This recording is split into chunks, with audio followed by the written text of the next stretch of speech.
وہ باپ بیٹھا تھا گھر میں، بیٹے کو کہہ رہا تھا بیٹا جھوٹ نہیں بولتے، غلط بیانی سے کام نہیں لیتے۔ اتنی دیر میں دروازے پہ نوکنگ ہوئی، کسی نے دروازہ کھٹکھٹایا تو وہی باپ اپنے بیٹے سے کہنے لگا کہ جاؤ جو بھی باہر ہو نا اسے کہنا کہ پاپا گھر میں نہیں ہے، میرے والد گھر میں نہیں ہیں۔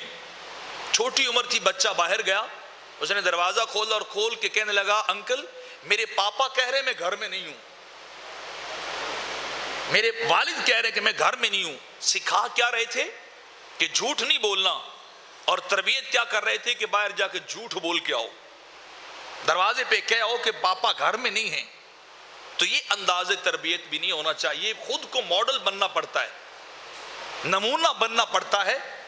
اور بچے سب سے پہلے اپنے والدین سے سیکھتے ہیں، اپنے والدین سے بچے جو ہیں وہ سب کچھ حاصل کرتے ہیں۔ آپ ان کے پاس تلاوت کیا کریں، آپ ان کے پاس اللہ کا ذکر کیا کریں، آپ ان کے پاس آقا علیہ الصلوۃ والسلام پہ درود و سلام پڑھیں، ان کے سامنے آقا علیہ الصلوۃ والسلام کی نعت پڑھا کریں۔